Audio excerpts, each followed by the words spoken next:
Olá, tudo bom com vocês? Eu sou o professor Carlos Eduardo, estaremos juntos nas aulas de matemática e suas tecnologias. E na aula de hoje falaremos sobre o empreendedor brasileiro. Quais são as características do empreendedor brasileiro? Vamos lá? Então vamos entender um pouquinho mais sobre esse tema. Vocês vão entender que é realmente um tema bem interessante. O que você já ouviu falar sobre o empreendedor brasileiro? Você talvez já tenha visto aquele amigo que abriu uma pequena loja perto da sua casa, ou então começou a vender uns doces perto de uma escola, ou então você viu qualquer outro comércio, né, que apareceu aí ou entre os amigos, alguém vendendo alguma coisa e oferecendo, né, ou produto ou serviço. Então isso é muito comum no Brasil. O empreendedor brasileiro ele começa vendendo alguma coisa, oferecendo algum serviço, com muita empolgação, com muita disposição.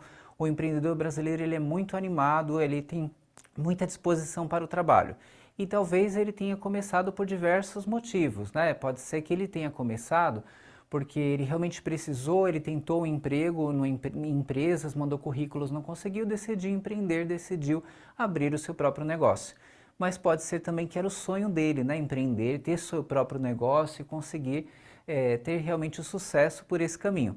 Mas infelizmente, né, o empreendedor brasileiro tem muita disposição, tem muita força, muita energia para ir atrás das coisas, mas falta uma coisa, pessoal, falta planejamento. Vamos falar um pouquinho sobre isso que está faltando para o empreendedor brasileiro. Então, o empreendedor brasileiro, ele tem a qualidade, como eu falei, de enfrentar desafios, muita coragem, muita disposição, ele vai atrás do produto para vender e compra alguma coisa com preço acessível, já começa a precificar quanto que ele vai vender e ele já começa a oferecer para os amigos, já coloca nas redes sociais e já coloca também lá nos grupos de WhatsApp das pessoas que ele está participando, mas essa disposição é muito legal, é muito bacana, mas infelizmente falta o planejamento. Por que o planejamento é tão importante?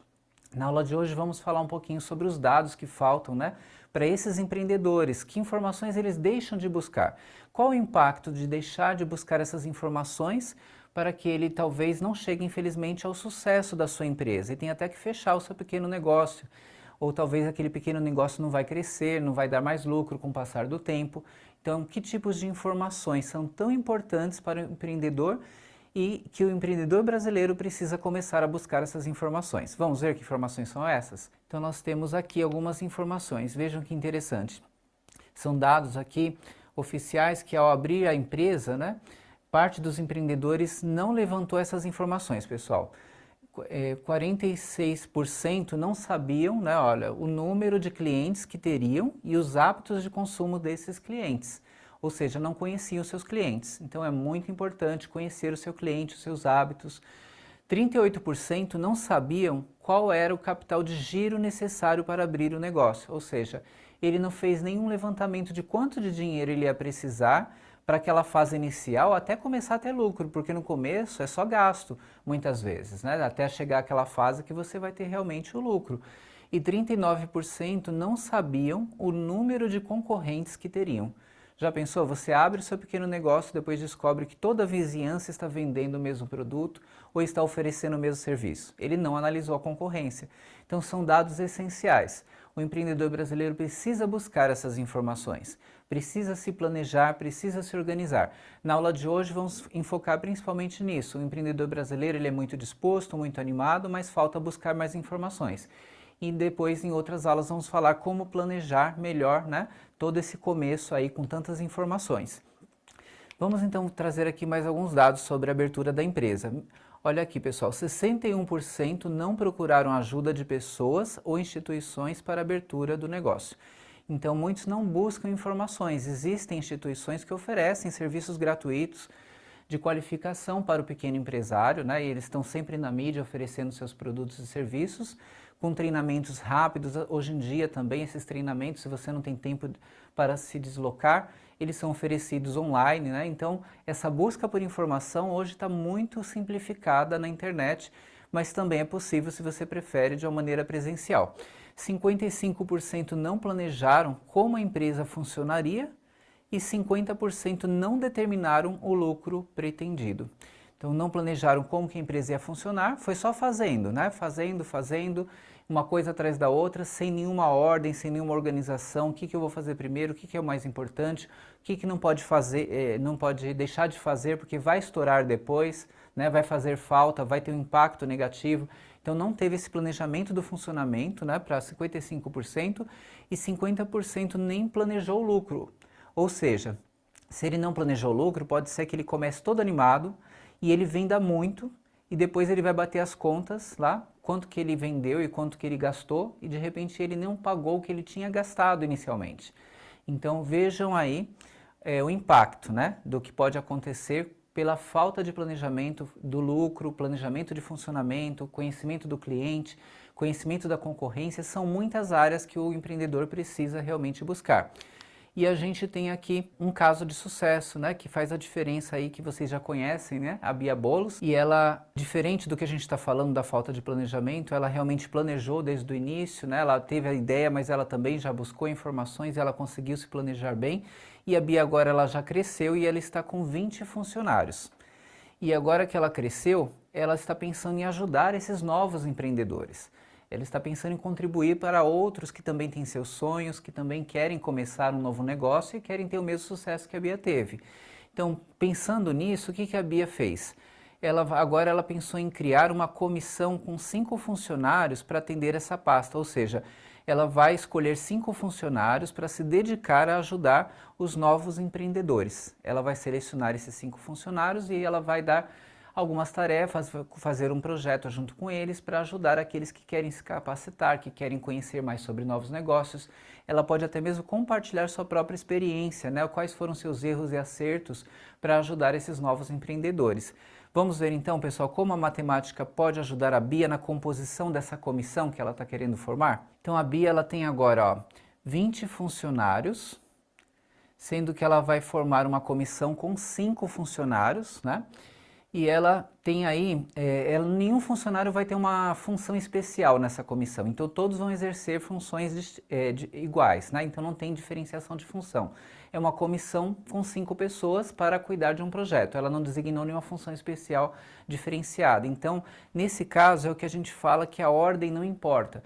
Se ela escolher 5 funcionários, ela trocando a posição deles não vai formar uma nova equipe. Então, só viraria uma nova equipe se ela pegasse aqueles 5 funcionários que ela escolheu e trocasse pelo menos um deles e pegasse outro daquele grupo de 20 original, né? Então, nesse caso que a ordem não importa, isso é um detalhe muito importante para que vocês prestem atenção. Quando a ordem não importa, a gente usa combinação simples, que é uma fórmula, né, que ela é muito prática para vocês calcularem um conjunto de possibilidades. Se vocês tiverem aí o total do grupo, que vai ser ali o N na nossa fórmula, e aquele grupo menor que você vai compor na nossa fórmula que está com a letra K. Lembrando que essa fórmula vocês podem encontrar com NP, com outras linguagens, outras representações, mas a estrutura seria a mesma, tá? Então vocês têm aqui N fatorial, já falamos de fatorial em aulas anteriores, né? K fatorial ali embaixo, né? E depois N menos K fatorial também ali embaixo no denominador da nossa fórmula, tá? Conhecendo a fórmula, conhecendo N e conhecendo K, vocês alimentam, né, a fórmula substituindo o N e o K nos seus respectivos lugares e aí vocês conseguem fazer o cálculo tranquilamente e saber quantas possibilidades diferentes existiriam para essas composições que a Bia quer fazer, escolhendo 5 funcionários daquele grupo de 20, né? Então vamos ver como essa fórmula vai contribuir nesse caso, tá? Então vamos ver aqui, já substituindo na fórmula, vejam pessoal, lá onde era o N a gente colocou 20 porque era o total de funcionários. Onde era o K a gente colocou 5, então na fórmula tem em cima N fatorial, ficou 20 fatorial. Embaixo, que é K fatorial e N menos K fatorial, nós substituímos o K que era 5, ficou 5 fatorial, substituímos o N menos K que ficou 20 menos 5, e aí a gente faz todo um processo de cálculo que já foi trabalhado também, essas questões de cálculo fatorial em aulas anteriores, quem não lembra também é bacana rever. E aí a gente tem aí como que faz o cálculo com fatorial. O 20 fatorial ali eu poderia decompor até o 1, 20 vezes 19 vezes 18 até chegar no 1. Mas por que eu parei ali no 15, vocês perceberam? Porque é uma forma de simplificar. Eu posso parar no mesmo fatorial que esteja ali embaixo e que eu queira fazer o processo de simplificação. Então ali embaixo o maior fatorial que eu tinha no denominador era 15. Então eu fiz a decomposição em cima até o 15 e cancelei 15 com 15, os dois eram fatoriais. Então eu fiz esse processo de cancelamento. É muito prático quando você trabalha com fatorial fazer essa forma de cancelamento. É importante que vocês façam para facilitar os cálculos.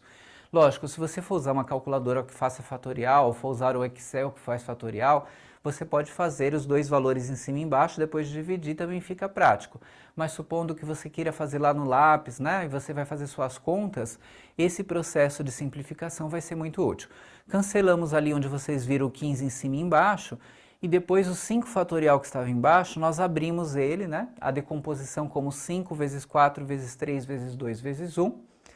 E quando a gente fez essa decomposição, melhor dizendo, né, em fatores, a gente fez outros cancelamentos. Observem ali que o 20 eu cancelei com 5 vezes 4 embaixo, que também era 20. Então eu cancelei 5 vezes 4 embaixo com o 20 que estava em cima. E depois eu peguei aquele 3 vezes 2 ali ao lado, que ia gerar o número 6, e eu fiz a divisão do 18 pelo 6, que gerou aquele 3 que está ali em cima. Depois, tudo que estava cancelado eu desconsidero, esqueço, já me livrei desses valores, vai facilitar bastante. E ali seria o cálculo final, 19 vezes o 3 vezes o 17 vezes o 16. E aí a gente chega nesse valor final de 15.504, ou 15.504 possibilidades, né, de reordenação. Lógico que não quer dizer que ela pode formar tantas comissões, porque são só 20 pessoas, não é isso que ela vai formar tudo isso de comissões, não é isso. São as possibilidades de composições diferentes. Se ela pega um grupo de 5 pessoas, ela vai trocando, tira essa, coloca outra e vai sempre mudando, ela teria muitas possibilidades de composições distintas, porque na verdade, quando você tem 5 pessoas, se você troca uma, já é uma nova composição. E como o grupo é de 20, ela teria muitas possibilidades de composições diferentes para essa comissão com 5 funcionários, para esse projeto tão importante, né, que é apoiar os novos empreendedores para que eles possam também estar melhor preparados, para que eles possam empreender com sucesso, com planejamento, com organização. A Bia fez esse projeto para ajudar os novos empreendedores, mas existem muitos locais que oferecem, né, também essa qualificação, essa capacitação profissional para os novos empreendedores que querem conhecer as áreas, querem conhecer o funcionamento, né, de uma empresa de uma maneira bem rápida para estruturar melhor o seu pequeno negócio. Então, pessoal, aqui a gente terminou esse cálculo, fizemos aí a substituição na fórmula da combinação simples, lembrando que nós usamos essa fórmula porque eram elementos distintos, eles eram todos diferentes, você não vai ter repetição de elementos, né, repetição de pessoas, não dá para repetir pessoas, e você também tinha outro fator, a ordem não importava porque todos iam exercer a mesma função naquela equipe ali de 5 pessoas, tá? Então, nesse caso, a gente usa combinação simples. Então, pessoal, lembrando sempre, né, de consultar, né, os vídeos que a gente tem lá disponível para vocês na plataforma, né, os links dos vídeos do Saiba Mais. É muito importante, vai ajudar muito, vocês vão compreender, vocês vão aprofundar, né, no tema, vão ter outros exemplos. É muito importante que vocês criem esse hábito, né, de estudos, de buscar esses links lá no Saiba Mais. E vocês têm aqui a nossa frase de conclusão, que tem tudo a ver com o nosso tema de hoje, né, que foi sobre o empreendedor brasileiro. Empreender com sucesso vai além de ter um perfil proativo. É necessário planejar e se preparar para as adversidades. Ótimos estudos a todos!